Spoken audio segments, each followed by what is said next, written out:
You're such a slob. There's no way you're my kid. Get lost, you pig, yelled Bob, and I stepped in to protect Luke. If you won't acknowledge Luke as your own son, I'll take him in. Days later, when the two found out that Luke had been on TV, they came to our house. Luke, come home with us, they implored. To them, Luke retorted, Who are you guys? I'm Katherine Johnson. Ever since I lost my husband a few years ago, I've been living alone. Living alone in a big house was lonesome. Having no particular hobbies, every day was unbearably dull. However, there was one thing I looked forward to. That was seeing my grandson, Luke. Seeing my adorable grandson, Luke, was the only thing that brought me comfort. My son Bob and his wife Michelle ran a nightclub together. It seemed to be flourishing, and the couple always seems busy. The two had a baby after several years of marriage. Apparently, they wanted to have a girl and make her the star attraction of their club. Even before the baby's gender was known, they bought tons of baby girl products, holding high hopes for a girl. However, the baby turned out to be a boy. The disappointment of the two upon knowing that it was a boy was profound. Once the baby is born, you'd think they find it endearing regardless. That's what I optimistically thought, but it didn't go that way. Bob and Michelle showed no interest in the baby they had brought into the world, nor did they seem to care much for him. Even his name wasn't given much thought by the two. Fed up, I presented a few options, and from those, the couple chose the name Luke. The couple continued to show little interest in Luke. The two were determined to have a girl next time, but they never had another child. Michelle gradually began to harbor resentment towards Luke. All our plans got messed up because you are not a girl. It's all your fault. Michelle seemed to have such misplaced hatred towards him. Moreover, led by Michelle, Bob too began to adopt a cold attitude toward Luke. If only I had intervened at that point, maybe things wouldn't have turned out this way. Eventually, Michelle stopped making meals for Luke. She'd leave a $5 bill on the table every day before heading to work, not returning until the early hours of the morning. Luke spent the long hours from evening to night alone. Just imagine how daunting it must have been for a young child to wait alone for his parents' return. With the money Michelle left, Luke had been buying his meals at the convenience store. Still a young boy, Luke didn't consider things like nutritional balance, and would often buy sweets and potato chips to eat. Furthermore, there were times when he would eat convenience store meals that were about to be discarded. A child going to the convenience store alone daily is inevitably noticeable. A sympathetic convenience store worker would secretly share some food with Luke. Thanks to this, even on days when Michelle didn't leave money, Luke was never without a meal. By the time Luke was in 3rd grade, his weight had exceeded 150 pounds. This was the result of his unhealthy diet of sweetbread, convenience store meals, and sweets every day. Bob and Michelle seemed displeased with this. Ever since Luke had put on weight, the two had been verbally abusive towards him. Look at how fat you've gotten. Get a grip. You're not my child, you're just a fat burden. Get out, you're in the way. When I learned that they had said such things, it felt like my heart would burst. I wonder how Luke felt hearing such words from his father. Worried about Luke, I occasionally visited his house to check on him. From Bob and Michelle's tone, I had a hunch they were starting to resent Luke. I visited their home to confirm that they weren't doing anything terrible to Luke. One day, sadly, my fears came true. There's no way a fatso like you could be my child. Get lost, you pig. As soon as I opened the door, I heard Bob shouting. I rushed towards the noise and saw Luke lying on the floor. Judging from his hand on his cheek, Bob must have hit him. Bob, what are you doing? I rushed over to Luke, pulling him towards me to shield him from Bob. Looking at Luke, he gazed back at me with a vacant expression. His look resembled that of surrender, and I regretted making such a young boy wear such a face. Bob seemed unaware of my arrival, his eyes wide as if they were about to pop out. "Do you understand what you're saying? Luke is genuinely your child," I yelled at Bob. Although Bob is my son I gave birth to, I couldn't comprehend what he is thinking at all. Even if Luke was not the daughter he had hoped for, I could not believe the treatment he was giving to his own innocent son. "If you don't acknowledge Luke as your child, I'll take him in." Both Luke and Bob were taken aback by my sudden words. From there, the conversation moved rapidly. Bob and Michelle, seizing the opportunity to rid themselves of their problem, accepted my proposal eagerly. "Thanks, Mom. Now I can concentrate on my business, right, Michelle?" "Yes, thank you so much." On the day I took Luke in, the two of them said this with the brightest smiles I had ever seen. That smile made me sad. I fully understood how little they cared about Luke. I had been observing, thinking that it would be best for Luke that he was with his real parents, but I strongly regretted not taking him in earlier. On our way back to my house, Luke said, "I'm sorry, I'll grow up fast and move out." What on earth was he saying? When I asked him, Luke replied with a stoic expression, "You regret taking me in on a whim, don't you? You look angry all along." "I look angry?"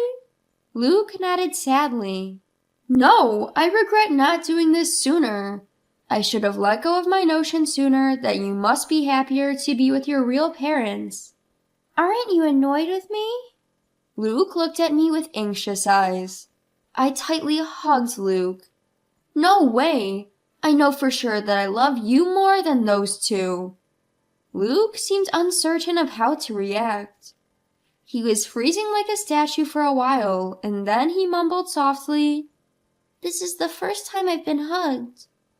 Tears welled up in my eyes, and I swore to myself that I'd make this kid happy no matter what.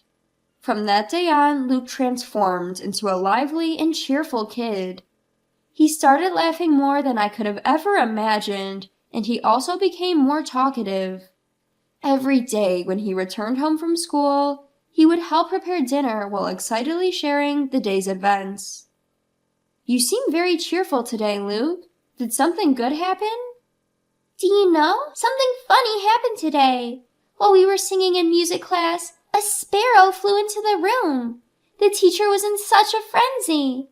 I was wondering why, and then she almost started crying, saying, 'I can't handle birds.'" Remembering the event, Luke chuckled. He looked so cute and lovable that my heart melted. Since he started eating healthy meals at my place, Luke's physique became more standard. Although he maintained his childlike charm, his contour sharpened, making him look quite handsome. He shyly told me that the girls at school started talking to him more. Luke seemed happy every day, and I was relieved to see him that way. The day of the first parent-teacher conference since I took Luke in came. Luke's homeroom teacher made a suggestion. "Why don't you have him take an IQ test at the hospital?" This suggestion made me anxious. I felt like they were saying there was something wrong with Luke's intelligence. Is Luke falling behind the others? As I asked this, the teacher hurriedly waved his hands. "No, it's the opposite. From my experience, I believe Luke may be gifted." I was a bit puzzled by the unfamiliar term gifted. According to the teacher, gifted refers to children who possess innately higher abilities compared to their peers. The teacher handed me a piece of paper. "This is a graph showing the change in Luke's grades. At a certain point, Luke's grades have shot up significantly." Sure enough, the graph showed a sudden upward trend. Looking at the dates written on the x-axis, I realized that the change happened right after I took Luke in. I was surprised at how sudden it was, so I asked Luke, "Have you started going to cram a school or something?" This increase is unusual though, but that wasn't it. Apparently, Luke had been adjusting his results to avoid doing too well. I didn't quite understand what the teacher meant, so I turned to look at Luke, who was sitting next to me. Noticing my gaze, Luke began to speak. "At my old home, if they found out I was doing well in school, they didn't like it. They'd say I was being cheeky, and I'd get hit more than usual." Luke shrugged his shoulders. "So, during tests, I would intentionally leave answers blank or get them wrong. I actually knew all the answers, though.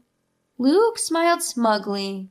Now there's no need for that, so I just take the test normally. It's so easy it's boring. Even just reading the textbooks lets me understand everything in class, which isn't fun. I want to study something more challenging. Luke sighed deeply. I was momentarily worried that the teacher might feel offended by his words, but my worries were eased when I heard the teacher laughing loudly. What do you think? If Luke is gifted, we might be able to provide support that suits him. Why not get tested at the hospital? If it's for Luke's benefit. With that in mind, I decided to take Luke to the hospital over the weekend. From what I can tell, based on his behavior at school and home, as well as the results of his IQ test, it seems that Luke may be gifted. The doctor spoke clearly. Luke's IQ was significantly higher than average, which surprised me. I had no idea Luke was this smart. No wonder he finds school so easy. To fulfill Luke's desire for more challenging studies, I decided to hire a private tutor for him. The tutor is a veteran who graduated from a prestigious American university, and he understands Luke's characteristics. Luke was pleased, saying it was more fun than school. He passed both the English and Chinese proficiency tests with the highest grade at the tutor's suggestion. When the tutor posted about his proud student on social media, it spread rapidly. Luke became the talk of the town, and we started getting interviews from newspapers and television stations. One day, while spending the usual time with Luke, the doorbell rang. Oh, are the reporters here already? There was still about 30 minutes left until the interview time. I opened the door, expecting the reporters, and was surprised. Long time no see, Mom. I've come to get Luke. There they were, Bob and Michelle. What brings you here? When I asked, Michelle flashed a bright smile and replied, Dear mother-in-law, thank you for caring for Luke until now. From now on, he will live with us. I couldn't believe what I was hearing. What on earth is this woman talking about? You must be joking. Luke has an interview soon. I'm very busy. Please leave.